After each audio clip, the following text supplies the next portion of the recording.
जी प्यारे भाई बहनों, आज का वचन है रोमियो अध्याय 8, पवित्र आत्मा के द्वारा जीवन। हालेलुया। ये वचन में चलते हैं। अतः अब जो मसीह यीशु में हैं, उन पर दंड की आज्ञा नहीं, क्योंकि वे शरीर के अनुसार नहीं वरन आत्मा के अनुसार चलते हैं।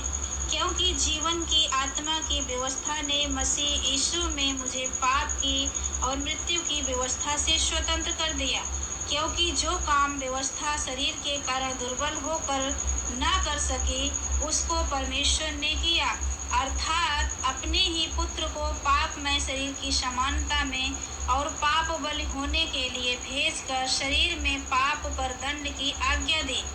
इसलिए कि व्यवस्था की विधि इसमें जो शरीर के अनुसार नहीं वरन आत्मा के अनुसार चलते हैं पूरी की जाए।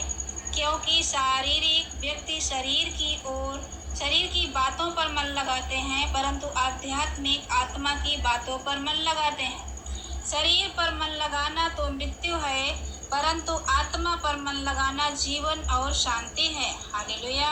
तो मेरे प्यारे भाई और बहन, हमें और आपको आत्मा पर मन लगाना है, परंतु शरीर पर नहीं। आगे लिखा है, शरीर पर मन लगाना तो मृत्यु है, परंतु आत्मा पर मन लगाना जीवन और शांति है। क्योंकि शरीर पर मन लगाना तो परमेश्वर से बैर रखना, क्योंकि न तो परमेश्वर की व्यवस्था के अधीन है और न हो सकता है। और जो शारीरिक दशा में है वे परमेश्वर को प्रसन्न नहीं कर सकते। परंतु जबकि परमेश्वर का आत्मा तुम में बसता है तो तुम शारीरिक दशा में नहीं परंतु आत्मिक दशा में हो। यदि किसी में मसीह का आत्मा नहीं तो वह उसका जन नहीं। यदि मसीह तुम में है तो देह पाप के कारण मरी हुई है, परंतु आत्मा धर्म के कारण जीवित है। आमीन। आगे लिखा है, यदि उसी का आत्मा जिसने यीशु को मरे हुओं में से जिलाया तुम में बसा हुआ है, तो जिसने मसीह को मरे हुओं में से जिलाया वह तुम्हारी नाश्वर देहों को भी अपनी आत्मा के द्वारा जो तुम में बसा हुआ है जिलाएगा। इसलिए हे भाइयों, हम शरीर के कर्जदार नहीं कि शरीर के अनुसार दिन काटें, क्योंकि यदि तुम शरीर के अनुसार दिन काटोगे तो मरोगे। यदि आत्मा से देह की क्रियाओं को मारोगे तो जीवित रहोगे। इसलिए कि जितने लोग परमेश्वर के आत्मा के चलाए चलते हैं वे ही परमेश्वर के पुत्र हैं। क्योंकि जहाँ तुमको दासत्व की आत्मा नहीं मिली कि फिर भयभीत हो, परंतु लेपाकलपन की आत्मा मिली है, जिससे हम हे अब्बा हे पिता कहकर पुकारते हैं। आत्मा आप ही हमारी आत्मा के साथ गवाही देता है कि हम परमेश्वर की संतान हैं, और यदि संतान है तो वारिस भी, वरन परमेश्वर के वारिस हैं, वारिस और मसीह के सगी वारिस हैं, कि जब हम उसके साथ दुख उठाएं तो उसके साथ महिमा भी पाएं। आमीन। क्योंकि मैं समझता हूँ कि इस समय के दुख और क्लेश उस महिमा के सामने जो हम पर प्रकट होने वाली है कुछ भी नहीं है। क्योंकि सृष्टि बड़ी आशा भरी दृष्टि से परमेश्वर के पुत्रों के प्रकट होने की बाट जो रही है। क्योंकि सृष्टि अपनी इच्छा से नहीं पर अधीन करने वालों की ओर से व्यर्थता के अधीन इस आशा से की गई है कि सृष्टि भी आप ही विनाश के दासत्व से छुटकारा पाकर परमेश्वर की संतानों की महिमा की स्वतंत्रता प्राप्त करेगी। हालेलुया। तो मेरे प्यारे भाई बहनों, हम सब परमेश्वर की संतान हैं। वो हमारे जीवन को स्वतंत्रता, अपनी संतान को परमेश्वर महिमा की स्वतंत्रता प्राप्त करेगा। क्योंकि हम जानते हैं कि सारी सृष्टि अब तक मिलकर कराहती और पीड़ाओं में पड़ी तड़पती है, और केवल वही नहीं पर हम भी जिनके पास आत्मा का फल है आप ही अपने में कराहते हैं और लेपालक होने की अर्थात अपनी देह के छुटकारे की बाट जोहते हैं। इस आशा के द्वारा हमारा उद्धार हुआ। परंतु जिस वस्तु की आशा की जाती है जब वह देखने में आए तो फिर आशा कहाँ रही।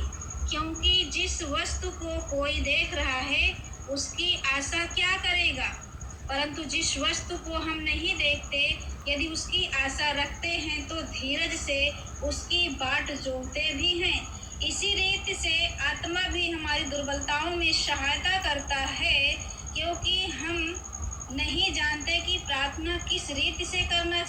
परंतु आत्मा आप ही ऐसी आहें भर भर कर जो बयान से बाहर है हमारे लिए विनती करता है। और मनों का जांचने वाला जानता है कि आत्मा की मनसा क्या है, क्योंकि वह पवित्र लोगों के लिए परमेश्वर की इच्छा के अनुसार विनती करता है। हम जानते हैं कि जो लोग परमेश्वर से प्रेम रखते हैं उनके लिए सब बातें मिलकर भलाई ही को उत्पन्न करती है, अर्थात उन्हीं के लिए जो उसकी इच्छा के अनुसार बुलाए हुए हैं, क्योंकि जिन्हें उसने पहले से जान लिया है उन्हें पहले से ठहराया भी है उसके पुत्र के स्वरूप में हो, ताकि वह बहुत भाइयों में पहलौठा ठहरे। फिर जिन्हें उसने पहले से ठहराया उन्हें बुलाया भी, और जिन्हें बुलाया उन्हें धर्मी भी ठहराया, और जिन्हें धर्मी ठहराया उन्हें महिमा भी दी है। परमेश्वर का प्रेम। अतः हम इन बातों के विषय में क्या कहें? यदि परमेश्वर हमारी ओर है तो हमारा विरोधी कौन हो सकता है? जिसने अपने निज पुत्र को भी नहीं रख छोड़ा परंतु उसे हम सब के लिए दे दिया, वह उसके साथ हमें और सब कुछ क्यों न देगा? परमेश्वर के चुने हुओं पर दोष कौन लगाएगा? परमेश्वर ही है जो उनको धर्मी ठहराने वाला है। फिर कौन है जो दंड की आज्ञा देगा? मसीह ही है जो मर गया वरन मुर्दों में से जी भी उठा और परमेश्वर के दाहिने ओर है और हमारे लिए निवेदन भी करता है। कौन हमको मसीह के प्रेम से अलग करेगा? क्या क्लेश या संकट या उपद्रव या अकाल या नंगई या जोखिम या तलवार? जैसा लिखा है, तेरे लिए हम दिन भर घात किए जाते हैं, हम वध होने वाले भेड़ों के समान गिने गए हैं। परंतु इन सब बातों में हम उसके द्वारा जिसने हमसे प्रेम किया है जयवंत से भी बढ़कर हैं। क्योंकि मैं निश्चय जानता हूँ कि न मृत्यु न जीवन न स्वर्गदूत न प्रधानताएं न वर्तमान न भविष्य न सामर्थ्य न ऊंचाई न गहराई और न कोई सृष्टि हमें परमेश्वर के प्रेम से जो हमारे प्रभु मसीह यीशु में है अलग कर सकेगी। हालेलुया। आगे 9 में लिखा है, परमेश्वर और उसके चुने हुए लोग। मैं मसीह में सच कहता हूँ, मैं झूठ नहीं बोल रहा, और मेरा विवेक भी पवित्र आत्मा में गवाही देता है कि मुझे बड़ा शोक है और मेरा मन सदा दुखता रहता है, क्योंकि मैं यहाँ तक चाहता था कि अपने भाइयों के लिए जो शरीर के भाव से मेरे कुटुंबी हैं स्वयं ही मसीह से शापित हो जाता है। वे इस्राएली हैं और लेपाकलपन की आत्मा और महिमा और वाचाएं और व्यवस्था और उपासना और प्रतिज्ञाएं उन्हीं की हैं, पुरखे भी उन्हीं के हैं और मसीह भी शरीर के भाव से उन्हीं में से हुआ। सबके ऊपर परम परमेश्वर युगान युग धन्य हो, आमीन। परंतु यह नहीं कि परमेश्वर का वचन टल गया, इसलिए कि जो इस्राएल के वंश हैं वे सब इस्राएली नहीं और न अब्राहम के वंश होने के कारण सब उसकी संतान ठहरे, परंतु लिखा है इसहाक ही से तेरा वंश कहलाएगा, आमीन। परमेश्वर इस वचन के द्वारा आप सबको आशीष दे और बहुतायत से आशीष दे। उद्धार सब के लिए हम वचन वहाँ पढ़ते जरूर मेरे प्यारे भाई बहनों, क्योंकि लिखा है अर्थात शरीर की संतान परमेश्वर की संतान नहीं। यहाँ लिखा है 8 में, शरीर की संतान परमेश्वर की संतान नहीं परंतु प्रतिज्ञा की संतान वंश गिने जाते हैं। हालेलुया। तो हम पढ़ेंगे एक वचन क्योंकि वीडियो लंबा हो जाएगा। रोमियो अध्याय 10 वचन 8, यहाँ लिखा है उद्धार सब के लिए। तो यहाँ लिखा है परंतु वह क्या कहती है, यह कि वचन तेरे निकट है, तेरे मुंह में और तेरे मन में है। यह वही विश्वास का वचन है जो हम प्रचार करते हैं कि यदि तू अपने मुंह से यीशु को प्रभु जानकर अंगीकार करे और अपने मन में विश्वास करे कि परमेश्वर ने उसे मरे हुओं में से जिलाया तो तू निश्चय उद्धार पाएगा। क्योंकि धार्मिकता के लिए मन से विश्वास किया जाता है और उद्धार के लिए मुंह से अंगीकार किया जाता है, आमीन। जो धार्मिकता है उसे हमें मन से विश्वास करना और उद्धार के लिए हमें मुंह से अंगीकार करना चाहिए, क्योंकि पवित्र शास्त्र यह कहता है कि जो कोई उस पर विश्वास करेगा वह लज्जित ना होगा, आमीन।